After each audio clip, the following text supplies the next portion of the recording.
Hello world, this is Devin Adams again in our third video in our quick series of how to add a private CA to our NSE4 lab. So in our last video we successfully signed a web cert to our domain controller, our IIS server, this goal right here. And the whole reason why we did that is going forward, if we want to crunch out user certs for any of these machines or any of that fun stuff, we won't get cert errors when we're trying to access our own web server on the domain controller. So, and then the video before that, we actually promoted to a domain, so we're moving along. So our overall goal, right, is to have a CA in this lab environment for us to play with, make PKI users, maybe sign certs for the admin portal, the SSL portal, so on and so forth. So um, kind of neat stuff there. So anyways, so let's go ahead and go forward. And I might just combine these two instead of having them in different videos. But essentially, if you're going to use PKI or you're going to use certs, you're not going to want to use IP addresses. And the reason why is because IP addresses are are not fixed. They're not permanent. They're not like MAC addresses, right, that are supposed to stay put. They're logical. So a DNS record, a DNS server, and a DNS record, and an A record particularly, would probably be the better thing. So that way, if we had to change IP addresses, our names would stay the same, and they would match the certs, and you wouldn't get those weird, funky errors. So before you can do any of that, you should at least get an example of how to work with Windows DNS. So once again, I create these for my students, and there's some of you guys that are not familiar or comfortable with Windows, but you still want an environment to play in. So um, let's hop at it. So our goal for this video is to make an A record for the FortiGate on our domain controller. So let's go ahead and get into our domain controller. So here it is. Everything's running a lot faster today, by the way. That first video was horrible.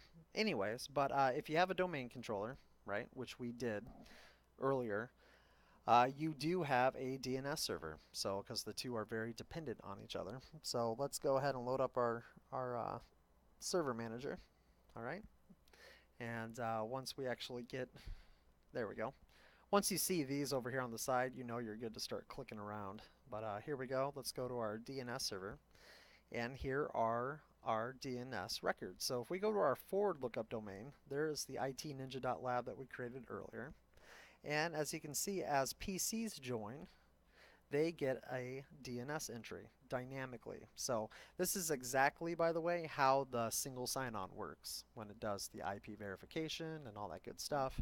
The FortiGates or the Fortinet single sign-on clients, we talked about that in an earlier video, right? So here it is in action.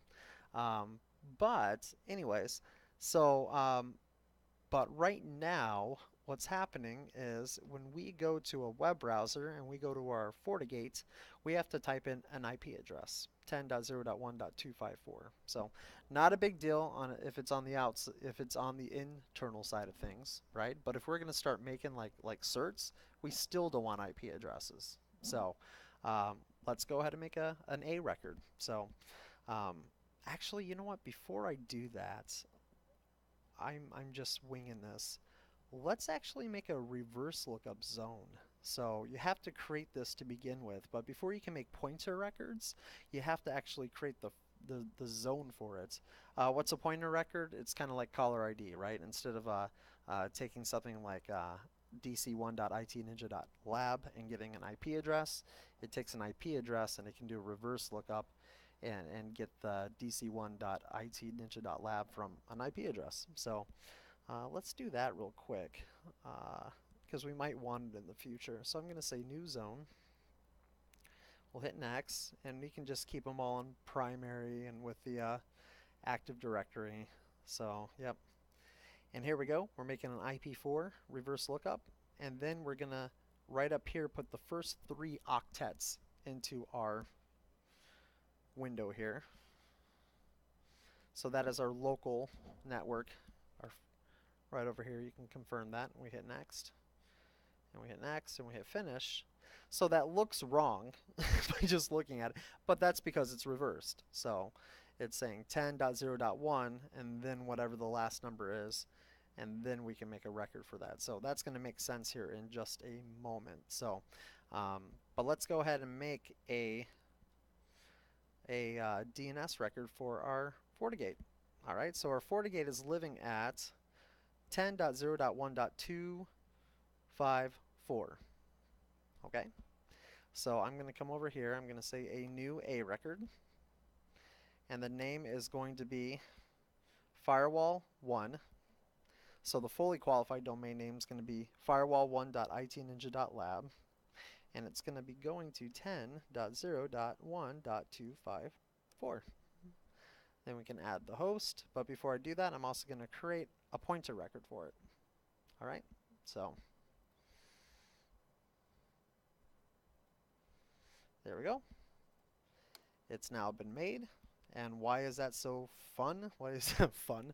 Why is that so neat? Well, now I can just, you know, go to firewall1.itninja.lab, and I'll probably have to put the HTTP there because lab is not a proper top level domain. Look at that cert. We knew that was going to happen, but here we go. So firewall1.itninja.lab login. All right, so now we can crunch out a cert for this guy right here using our certificate authority from DC1. All right, and that way, when we are even working with the FortiGate internally, we won't get cert errors, right? We won't have to click through those cert errors. So like I said, yeah, it's just embarrassing, right, on the internal side to get cert errors that you have to click through. So, but I'm actually leaving the cert errors to a whole nother series that I'm going to have to actually do, unfortunately, later on. I'm going to be busy here pretty soon for the next couple of weeks. But anyways, so there you guys go. Now, what's significant about the lookup record? Now, in theory, we should be able to do something cool like a Traceroute, right? And it will actually show the name of the gateway as the FortiGate. Should we try it? So trace RT, and we'll just go out to like google.com or something. You guys see it? What? Come on, dude. Is that not cool, guys? That is cool. And that's what the pointer records let us do. Okay? So, not too bad, huh? In fact, we could even go into our DNS server, and we can take our, like just for an example, our domain controller that is static. It doesn't change. We can say, oh, it even did it for me. What? Oh, it did. Oh, that's cool. Yeah, look at that. I already made the pointer record for it. So in theory, I should be able to do like an NS lookup. Do a 10.0.1.10. It should say, yep, my domain controller 1. So there you guys go. So make A records to your heart content, and you'll be ready to make those certs in your own environment. So, all right, just to wrap it up, this whole entire series, so I don't have to make another video, let's go ahead and get that CA that was created on our DC1 and get the FortiGate to trust it. We're not going to do anything with it at this point, but once you do this, I mean, your FortiGate and your private CA that you just made in your NSC4 lab is ready for action. It's ready for you to go to town. So let's do it. So log into the FortiGate. And remember, our goal here is just to get the FortiGate to trust our DC1 as a certificate authority. So to do so, we're going to go to System. We're going to go to Certificates. All right, so here's all of the certificates. And if you can tell, there is not a CA here from our domain controller. So we're going to come up here and we're going to say import. And I believe, is it a CA cert?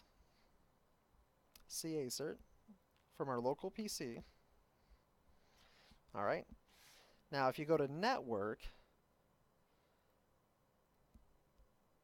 okay, that should be turned on. You'll actually see, you know what, I'll just go to whack DC1. I'm on the domain controller, so it's not that big of a deal. So if you guys notice, DC1 has these shares, and a lot of them has to do with Active Directory, all right? But when we made the certificate authority, you guys saw in the wizard, when we were clicking through the options, that it was going to store its info here, insert enroll. And insert enroll, one of those is the certificate authority for our domain controller, right?